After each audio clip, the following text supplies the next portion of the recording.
Welcome back, everybody, to episode number 25, quarter of a century, everybody. I believe it's called. We have another guest on with us tonight. His name is, you may have seen him on the group, his name is Zaid Esmail. He is a dentist. He wants to talk to us a little bit about how we can improve our finances. And I think it just resonates so much more when it comes from a dentist itself rather than somebody who is a financial advisor. And as well as that, you've kind of been through the process yourself, Zaid, in that you've invested your money.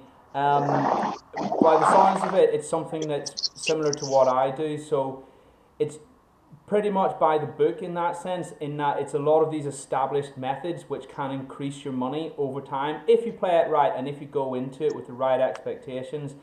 A lot of the stuff we're going to talk about tonight, we might retread old ground a little bit, but I think it'll be worthwhile. We're going to talk about stocks and shares ISAs. We're going to talk about SIPs. They're all on the agenda. It'll be stuff we spoke a little bit about before. We might retread old ground in that sense, but there will be a lot of people out there who maybe haven't seen the old episodes and haven't heard it for the first time. And as well as that, it'll resonate so much more when it comes from the mouth of a dentist, of course.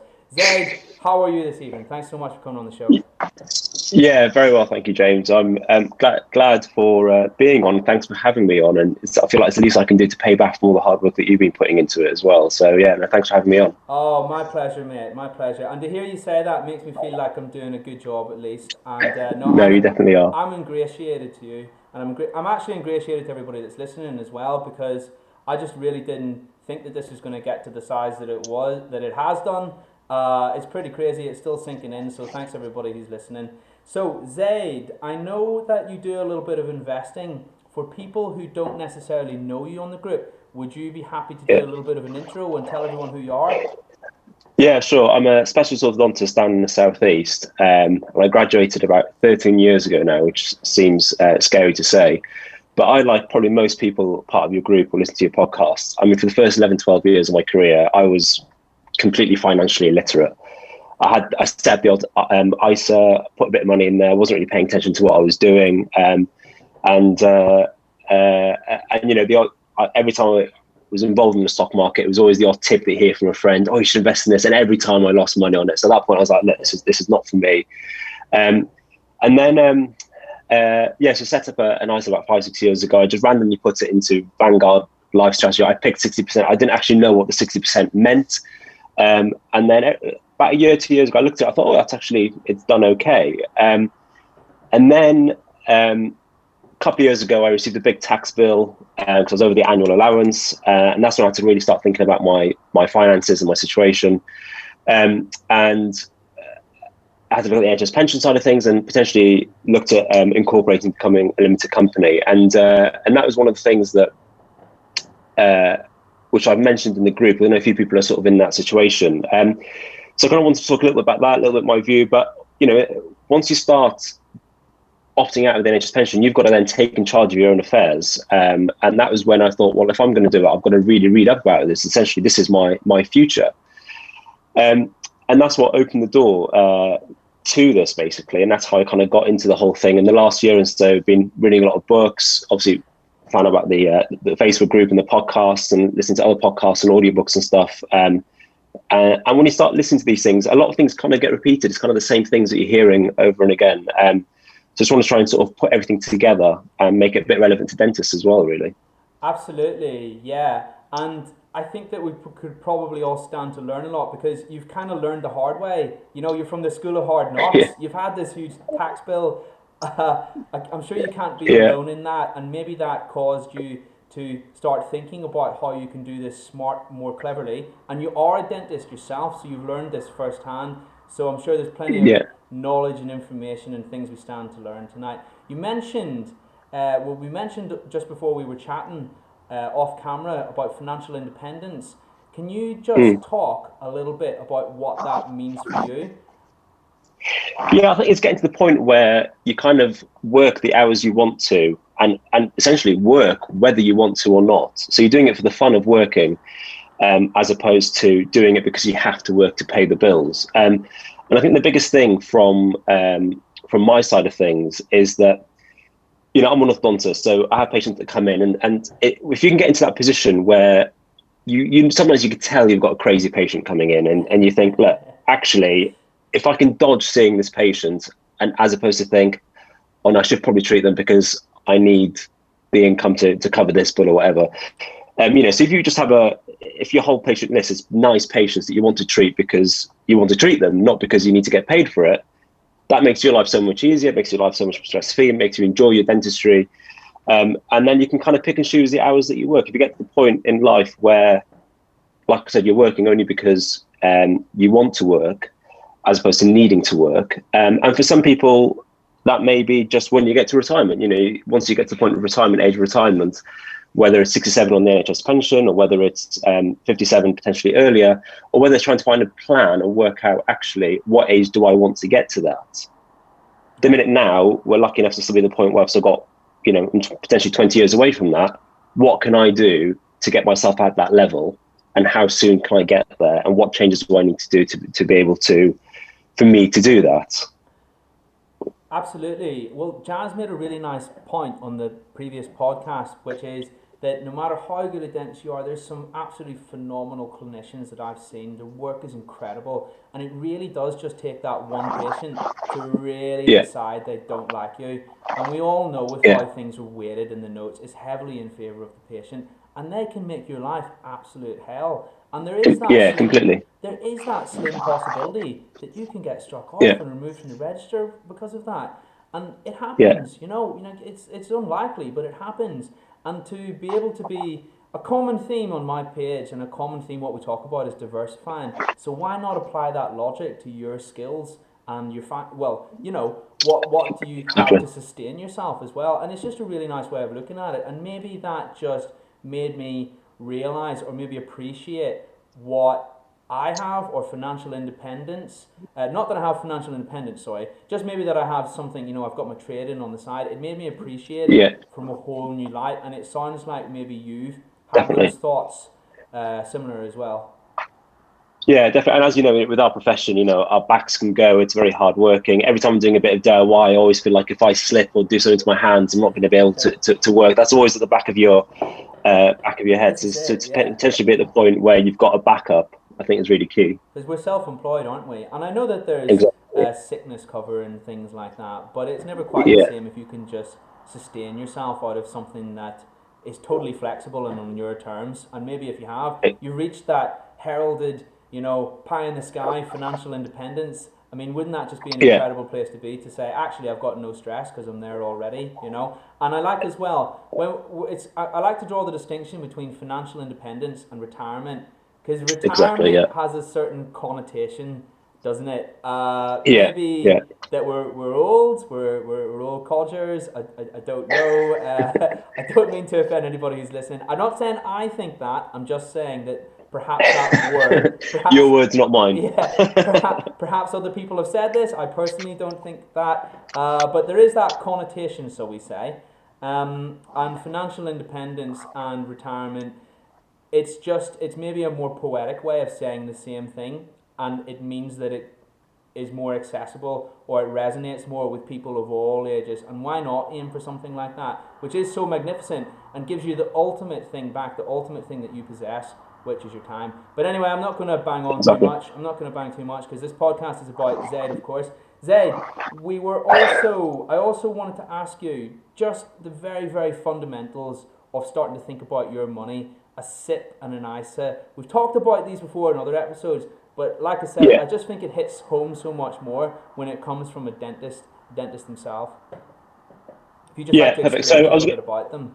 Yeah, I was going to talk a bit today about sort of ISAs and SIPs and what we need to achieve financial independence, but also just kind of run through a little bit of a guide of everyone is going to be different ages in their career, and give you an idea of what to do at sort of certain stages. But when you hear about all these investment opportunities or stuff like that, essentially to achieve financial independence, all you need really is an ISA and a SIP, and obviously your NHS pension. The main difference between the ISA and the SIP, essentially these are just known as tax wrappers. So the main difference between them, your ISA is taxed on the way in. So the money that you've earned, you've been taxed on, you put that into your ISA, but subsequently it doesn't get taxed on the way out. So any money you make through your ISA is completely tax-free. So which is a fantastic option that we've got here. We should take full advantage of it. While a SIP is untaxed on the way in, so it comes within certain connotations depending on your annual allowances and positions and stuff. But generally, it's tax deductible from it going in, but then it is taxed a little bit on the way out. But there are currently some advantages of having it in the sense that by the time you get to 57, you can take 25% of that as a complete tax-free lump sum. So for me, I'm using that in the sense that initially I thought I've got to just try and pay off my mortgage as quickly as I can. But the minute with mortgage rates being so low, you take advantage of that, 1.5% of mortgage rate, you can easily invest and get more than that. And then you can use that 25% lump sum of your SIP to pay off your mortgage when you get to 57. That's one of the things you want to be financially independent, having no mortgage and just having the only bills that you really need are just to cover your day-to-day spending. So that's a little bit of SIP, which I'll sort of talk about in a little bit more detail later on. And then obviously you've got your NHS pension. Everyone says it's a great pension, and it is a great pension. I think the issue that I sort of had with it was I was getting taxed on my money going into the pension. I'm going to get taxed on the money going out of the pension. So to me, it kind of defied the rule of what a SIP or a pension should be, where it's untaxed on the way in and then taxed on the way out. So I'm going to potentially getting taxed twice on it. And also at the behest of the government, since I graduated, I don't know about you, James, since I graduated, the rules have changed 3 times since then. And it's already gone up to age 67. It's already not as good as what our older peers are. And then I'm still 32 years away from being 67 and claiming it. How many more changes are going to happen in the next 32 years? And yes, I've still got a bit. I've opted out of it, but I'm expecting to get something back from it at 67 just to top up, as opposed to fully taking the money now, if that makes sense. And then the other way I think to potentially achieve it, which what I'm planning on doing and trying to give people advice on, is from the limited company side of things. So, one of the things I'll talk about later, the beauty of the limited company is that if you can spend a lot less than what you're earning, the money in a limited company, you only get taxed as you take out, usually dividend tax. And when you take it out as dividends, the more you take out each year, the more tax you pay. So if you need it all and you take it all out, then that's why people say, oh, it's not worth having a company because it's the same, you've got to earn over X amount for it. But I kind of have a different view of it. If you need less money, I'll show an example later. If you've got money left in your limited company and that kind of accrues, and you can use that to buy property or use that to buy funds or put in a stock market, then you take it out when you need to take it out, and then pay the dividends. Then you could potentially take it out when you've stopped working, so you don't need to take your your dividends out as you need to. So you can, by spreading it over. Essentially, what I'm trying to say with a limited company is, in this country, the way you are taxed, you are better off earning 50 grand a year for 20 years than 100 grand a year for 10 years.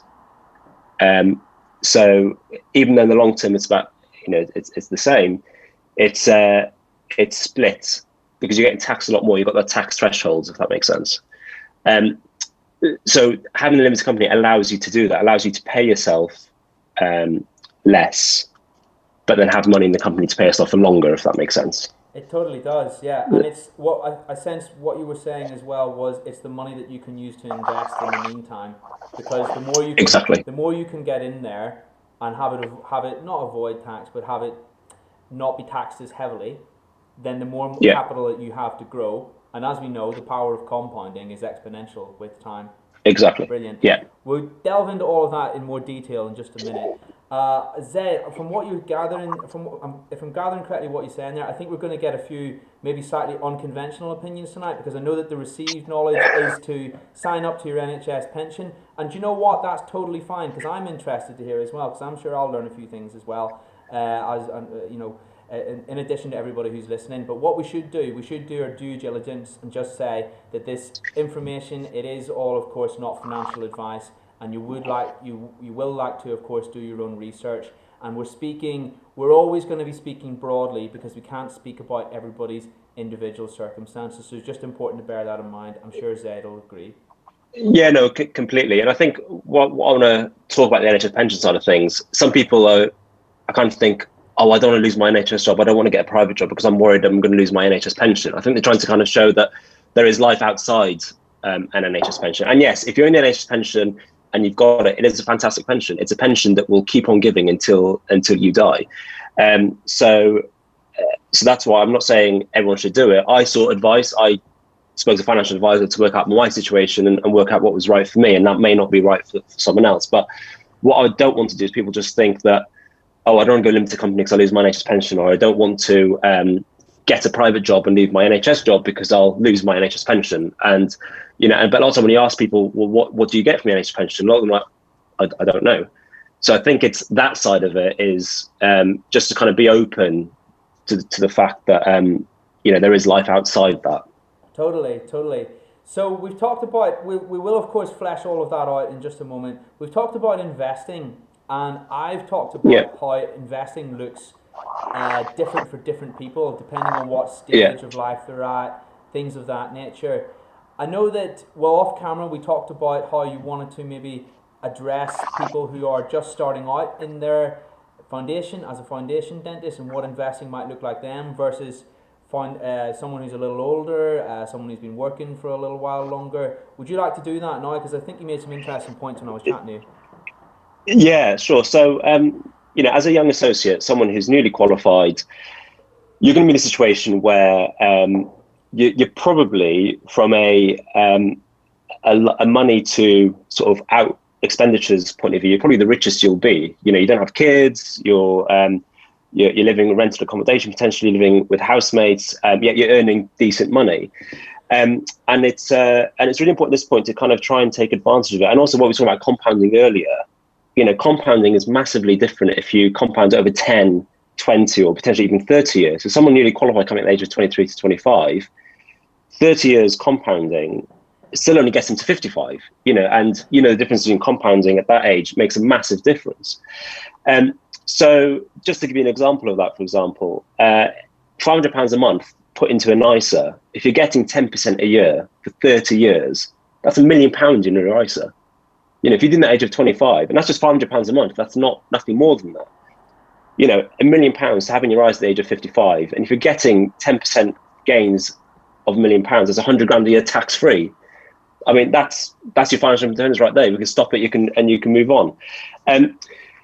So I think it's a really easy thing to do. Not they say you want to try and put 10% of your earnings into savings. And one of the things I want to touch about later on, potentially, if we've got time, is a bit mindset. If I said to you, save 10% a year of your earnings, you think, oh, I don't know how to do that. If I said to you, spend 90% of your money, you think, oh, okay.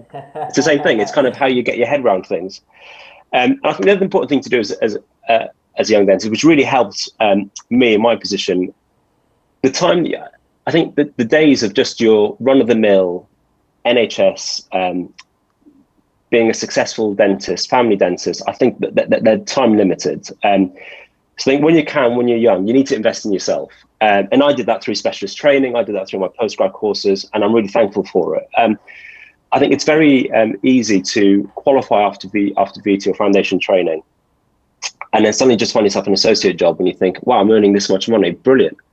But actually, that's not going to go up and for the next 50 years, potentially, until you retire, unless you do more days, or you've got to try and find the niche where you're doing more private work. So it doesn't have to be formal specialist training.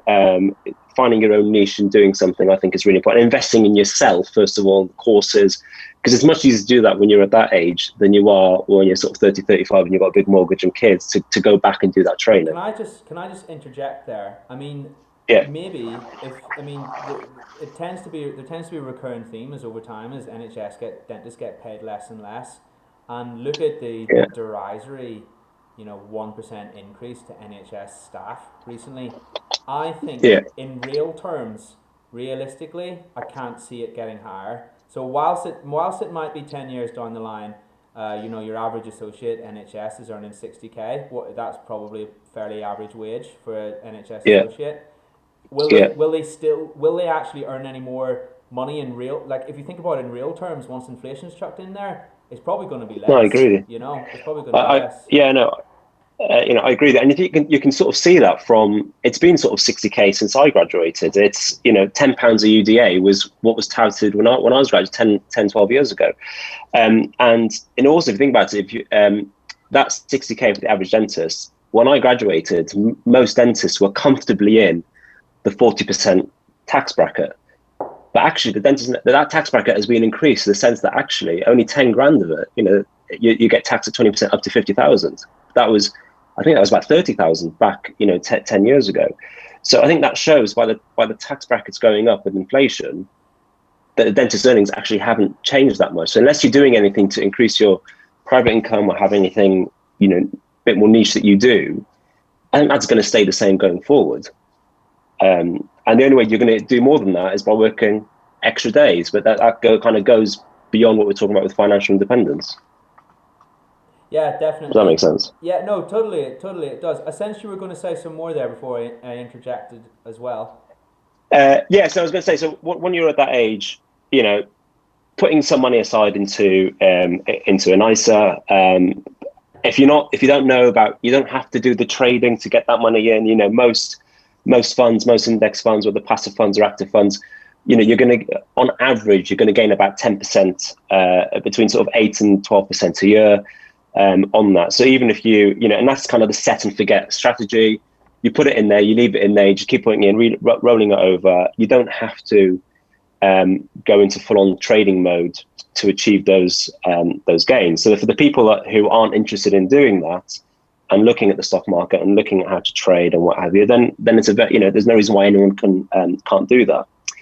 And I think at that age as well, it's really important that the first thing you want to do really is get on the housing ladder. Get on your own housing. I remember the house that me and my wife first bought. Probably in the 3-4 years that we had it, probably went up by more than what we both managed to earn for those 4 years. So the sooner you can get on that, especially now with mortgage rates being so good, and we've got Vinay on the group, who's fantastic when it comes down to getting mortgages and helping you out from that side of things. Definitely, I would say to the young associate, you want to be at the point where you think about specialist training or some form of postgraduate training, putting some money aside, even up to £500 a month, and they're looking at getting on the housing ladder. The Help to Buy ISAs, I don't know if they're still there or if they're as good as they are, but potentially you're getting 25% on top of that to help you. So I do think, for a young associate, that's perfect.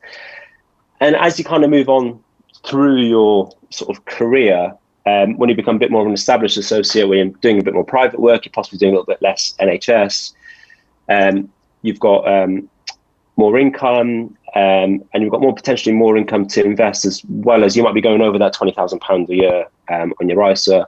When you start doing less NHS income, you've got more of an annual allowance to play with, and therefore you can start looking at putting money into your SIP. So a SIP essentially is a private pension, and that's invested by yourself. Up to £40,000 a year is tax-free. The only thing you've got to be careful if you are doing a little bit of NHS, and this is where some people can get caught out. They may think, I'm only putting £500 a month that comes out of superannuation for my NHS pension. So that's which works out about £6,000 a year. So I think, I still can put in 34 grand in my SIP. That's not the case. You've got to work it out as in what the NHS matches that as well. So it's a bit more of a complicated formula. So it's definitely worth getting some advice before you go gun-ho, putting money into your SIP. So it's definitely worth seeing a financial advisor to work out what your actual NHS contributions into your pension contributes that out of your annual allowance. Does that make sense? It does, yeah. I actually wasn't aware of that, and yeah, it sounds like it might get fairly complex, so definitely want to get some help on. Yeah, because when I was putting my money in my pension, I was thinking that doesn't make. I'm not going over that. Why is that the case? But it's what it kind of converts into. So it's definitely worth getting advice before, because yes, a SIP is great, but if you're putting too much into it, or if you go over your lifetime allowance, you're going to get penalised for it. So it's potentially not as good as you might think it is. And then it kind of brings me on to the point I want to talk about a limited company and my experiences with that. So we see it was mentioned recently on the group, it keeps on getting asked about dentists considering sort of limited companies, and they get told, oh, it's only worth it if you're earning over a certain amount. And I sort of have to disagree with that within reason. So I'll give you an example of as a dentist, when you start doing more private work and start earning more, when you start earning over that 100 grand barrier, it's been mentioned before in your podcast, you lose your personal allowance. So I think someone was saying you actually potentially get taxed at 60% on the effective tax rate on that. Well, so by the time you've chucked in your national insurance, your higher rate tax, and there was another figure. There was something else that they used to calculate as well. There was some kind of other kind of abstract way of thinking of it. I believe that the deduction wound up being about 70p in every pound or something. No, 67p in a pound. I think if they had a student loan, it became 70p as well, didn't it? Perhaps that's what it was, yeah. So it becomes that much less lucrative to work over that level. And again, maybe you want to start thinking about your SIP, or I think you were going to talk about a company there as well. Yeah, so I've put out an example. So bear with me, there are some numbers here. But so say, for example, the way a limited company, let's start off with the way how a limited company works. Your money is paid into a limited company. You need to have a separate contract from your principal. But instead of being entitled to you and your pay slips are to you, it's to that company. And what happens is you pay corporation tax on all the profits the company makes in that year. So at the minute it's 19%, as we've heard, it's going to go up to potentially up to 25% for over 250,000 in the next 2 years. But that's after your expenses, after potentially your company car, which I'll talk about later as well, and then after your pension contributions. Now, for your SIP contribution, it's self-employed, slightly different. I don't think you actually get that as tax back. I think just more of it goes into your pension, I think. Again, you have to get advice regarding that. But from a limited company, if you put in £40,000 from your limited company into your SIP, you don't pay corporation tax on that at all. Really? So, yeah. So that's why it's pretty good from that side of things. But I think that the thing for me is that you can control how much you actually earn. So you can control the tax bracket that you end up being on. You get the way you take the money out. You pay yourself a salary. Usually it's about around the £9,000 mark a year, because that's the threshold where you don't pay national insurance, but you're getting the national insurance benefits. So it still contributes to your state pension when you retire, but you're actually not paying any tax on it at all if it's below your personal allowance. And it's below your national insurance threshold for contributions. And the rest you pay yourself on dividends. And the dividend tax is, the first 2,000 is tax-free. Between 2,000 and the basic rate, what takes you to the basic rate taxpayer is taxed at 7.5%. That's attractive. But when you go after that, above the £50,000 threshold to 150,000, you actually pay 32.5%. So you've paid 19%. And then you're going to pay another 32.5% on that. Right. So, yes, that's why people say it's the same, because by the time you've worked that out, you work out the effective tax rate, it's not that much different. But that's if you take all... Sorry. I was just going to say, if you earn a lot, then there will be like a point where that crosses over and becomes more efficient, I'm guessing. But it's going to be, maybe you have that figure. But not necessarily. It's how much you pay yourself. So if your company earning £110,000 a year, you don't have to take it out as dividends. You take out what you need to live on. And in 1 year, that might be £40,000 you need to live on, and you pay the 7.5% of £40,000. Or it may be that 1 year you may think, actually, I need to buy a car this year. I need to get £70,000. So then for that year, you pay a little bit more. Yeah. But it's not when you're being fully taxed at 40% or everything that you buy, everything that you get paid automatically gets taxed at that every year on year going forward. So if you don't need to live on all the money of what you're earning, then it's a fantastic way to really help you with that. Because, if you've got school fees and you've got all these things going on that you literally, you're earning 110,000 a year, but you need all that money to live on, then firstly, I think you should really consider things you can do to try and reduce that. But secondly, if you're in that position, then a limited company is probably not going to help you. And that's why you kind of see these figures where people say, if you're earning a certain amount, it's about the same. So the example I've given here, if you're self-employed, Okay, you earn 110,000 a year. Let's say £20,000 of that goes into your pension contribution. £5,000 of that is your expenses for being self-employed that year, so your indemnity and everything and all that. That leaves you a take-home of just under £70,000. And on that, you've paid about £30,000 income tax and about £5,000 national insurance. And if you can, so we said we can take home 70,000, but you only need 50,000 to live on. You've got 20,000 to invest, whether that's in your ISA or your property or whatever. Now, if we follow the same numbers but transfer it into a limited company, the £110,000 limited company makes, again, £20,000 pension, £5,000 expenses. You pay yourself the salary of £9,000. That leaves £76,000 in your company. The incorporation tax, you pay roughly about £14,500 in that. And then your dividends, if you need £50,000 to live on, you take out roughly about £45,000 of that as dividends, because you've got your £9,000 salary, you pay about £4,000 dividend tax. That takes you to about £50,000. So your total tax paid is actually £18,500, as opposed to the £35,000, which is what you'd have paid as self-employed. The other difference is, though, is that leaves about £32,000 left in the company. So now you've actually got £32,000 to invest in whatever you want, as opposed to the £20,000.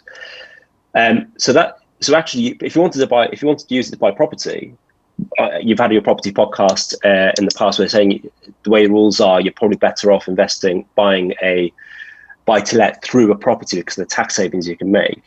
That money's already in a company. Buy a property through a company. That money's already in a company. So £32,000 as a deposit is going to go much further than £20,000 as a deposit, and that's just after 1 year.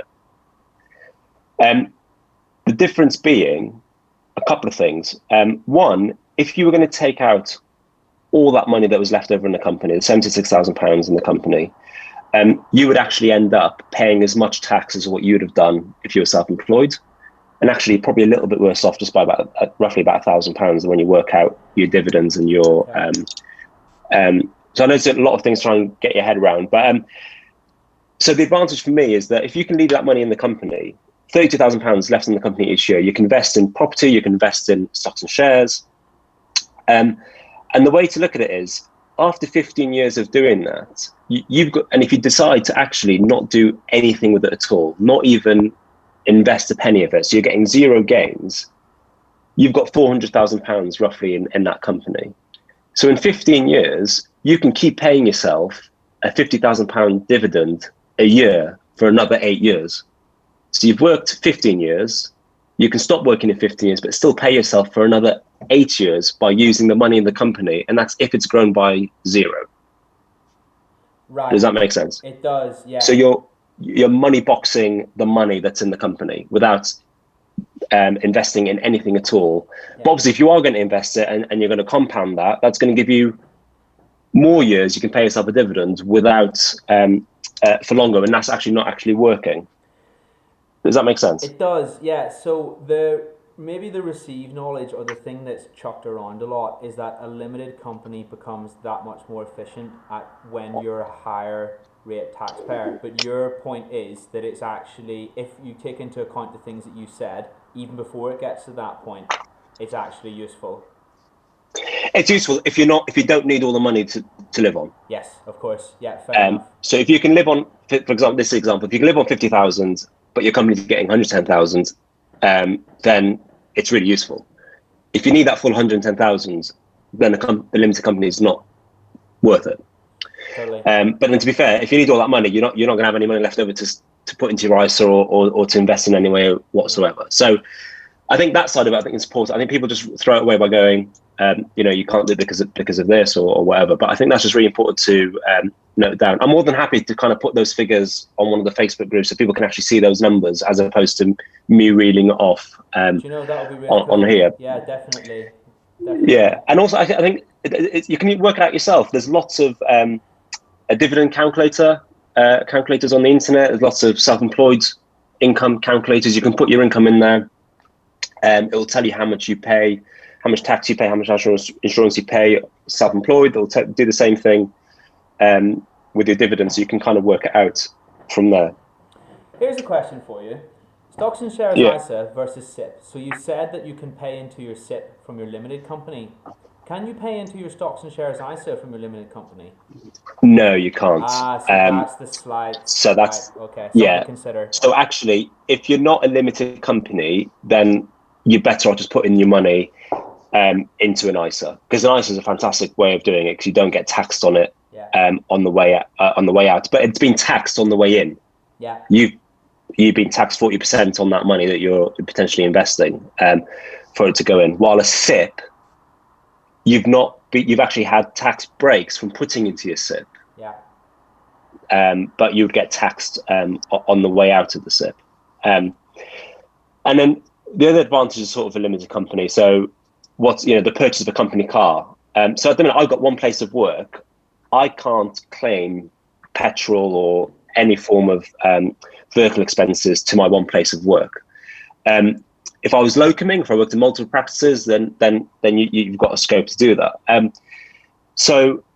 But the new rules they brought in for the electric cars, you actually get a full tax write-off of the cost of the car. So if you bought if provided as a full electric car, so a fully electric car, so for example, you're going to buy a Tesla, say you buy the Model 3 for £30,000 to £40,000, you buy it through the company, you don't pay any tax on that £30,000 to £40,000. You don't pay any dividend tax on it. You don't pay any corporation tax on it. You don't pay nothing. So if you've made profits of £40,000 in that year in your company, and you decide to buy a company car, you actually don't pay any corporation tax that year. And that's a car that you can use for your need, for your own personal need, as well as going to work. And essentially the company owns the car. And then because the company owns the car, the maintenance on the car, the tires on the car, the servicing on the car is paid for by the company. So you're also getting tax breaks on that. And the other thing as well, if you were self-employed and you wanted to buy a Tesla Model 3 for £40,000, you would have to earn £70,000 after, and then you can work out after tax and all that stuff of how much you pay for the car. So even if you were taking out dividends or what have you, you can take out less dividends because you don't have a car to pay for anymore. It's paid for by the company. And then what you pay is then you pay a benefit in kind tax. So company cars have always been around, but beforehand you normally a benefit in kind tax. It was between sort of anywhere between 18 and 30%. But with company cars now, with full electrics, it's 1% for the next tax year coming up, and then 2% after that. So what that means is it's you work out the 1% value of the cost of the car. So £40,000 Model 3, for example, you work out what 1% of that is. It's £400, and then you only actually pay 40% because if you're a 40% taxpayer, you only pay 40% of that £400. So you're actually only paying about £180 a year for your company car for you to be able to use it, to have your own personal benefit out of it. You pay that. So whenever a company buys something, if there's any benefit that you're going to get personally from it, there's a benefit in kind tax to pay. And the most common thing is the car. So that's really cheap, £180, which you have to pay, but actually you've got a 40 grand car paid for, which is completely tax deductible. So that is a massive incentive. And especially I'm very much into my cars. When I saw that, I thought it was a fantastic opportunity. That was a massive bonus. The first call was to my accountant to ask him to find out a bit more about it. And the second call was to a car dealership to order one when I found out how good they were. So definitely worth considering for that. The other potential advantage of limited company is if you've got a spouse that doesn't work, you can actually, or doesn't work or earns very much lower taxpayer, you can give some of the dividends to them as well. So you can use some of their tax-free allowance. And like I said earlier, you can choose to pay yourself more 1 year compared to another year. If you've got, say you've got to do an extension on your house, for example, you just pay yourself more of a dividend 1 year, take the tax hit for that year, leave the rest of the money in the company. The other thing I quite like about it is that, we're talking about income protection and stuff like that. It kind of covers you really for potentially the first 6 or 12 months. Because if you've got money in the company, when we had the coronavirus pandemic, we weren't working for 3 months. If there was money in the company, you're still taking out dividends. So if you had that company set up and you're paying yourself dividends every year, it didn't matter whether you didn't work for 3 or 4 months, because you already had the money from the company to kind of cover you for that. And potentially, depending on how much money you've got in the company, I was saying earlier, if you didn't touch it at all and you had £400,000 in your company, you can not work for 8 years and still keep paying yourself 50 grand a year dividends. So that's a good reason. That's a good advantage. I think also budgeting is good because it smooths out the good years and the bad years. So you might get 100 grand one year, but 30 grand another year, and 150 grand the year after that. With the company, it doesn't matter. You keep paying yourself the same dividends. From a cash flow point of view, it's really useful. However, the downside is obviously it's not for everyone. You've got to get. I think it's definitely worth getting advice to see whether it is worth for you. But I don't think you should just sort of write it off because someone in the group has said, "Oh, it's not worth it if you're earning less than so and so." And also, you've got to be out of the NHS pension. So superannuation and NHS superannuation on the NHS and limited companies don't go hand in hand. So that's really important that you get advice on that as well, to make sure is your situation worth. If you're doing a very small NHS contract, then it's probably not worth being in it. But if the majority of your income is NHS, then you kind of got to get advice and do the maths and think, is it worth it? Is it right for you? Yeah, because the way I've always grasped those sorts of conversations about whether or not a limited company is worthwhile is that once you get into the higher tax rate, over 50 grand is due to change next month. I believe it's slightly higher. Maybe you'll know off the top of your head. I think they only got marginally, isn't it? Yeah, I know that the personal allowance is only going up by about 70 quid. But anyway, so whatever that figure is, and then they're freezing it for 5 years actually, which is actually a very, very subtle but tactful way of taxing us a lot more, because I think inflation is going to be crazy these next few years. What with the money print we have at the minute, there's a variety of reasons why I think inflation is going to be high these next few years. I actually think that might make a good podcast, but maybe we'll save that thought for another day. But where was I going with that? Yes. So anyway, once upon a time, well, maybe before this podcast, I always thought there's a hard limit over 50 grand. I think about a limited company. Before that, it doesn't really enter my thought process. But what you're saying is there's more of a grey area there. That's really interesting. Yeah, no, it definitely is. Like I said, everyone's situation is different, I mean, this is, and you pick up the phone to your accountant and say, look, and if your accountant's not keen on doing it, then there's nothing stopping you getting someone else. Especially if you've got a specialist dental accountant who understands these things, it really is worth looking into. Fair enough. So then, what I want to then talk about really is when we put our money into our SIP and we put our money into our ISA, how do we achieve financial independence from that? So like I was saying earlier, if you've put 20k a year into your SIP and you put 20k a year into your ISA and you're getting 10% a year, compound that for 20 years, that's £1 million in each. You've essentially got £2 million to live on. And then even if at that point, if you take your ISA where you were putting in into a high risk fund where it kind of grows at 10%. When you get to that point, you probably want to put it on a lower risk fund, so something that's more bond based as opposed to equity based. And even if you're taking a 5% return, £1 million in your ISA and you're taking out 5% of that, that's your 50 grand again, which is completely tax free. So you don't have to wait till you're 67 for your NHS pension to actually, potentially look at not working anymore. That's the money, and that doesn't take into account the surplus you've got in your limited company that you can pay yourself for a few years, or you can. At the minute, there's something called an entrepreneurial tax where you can pay 10% of the tax of whatever's left in the company, and you can take it all out of the company when you shut it down. Whether that will be around when I'm at that point, I don't know, but that's quite a good way. If you've got £400,000 in your company, and we know that to take it all out is at 7.5% or 32.5% when you get over the 50,000, 10%, and then be able to keep the rest of it is fantastic. But you have to fully shut down the company. You can't work in that field for 3 years after you've shut it down as well. But again, that's a potentially good way of sort of capitalizing on that, and you've got a big lump sum from that as well.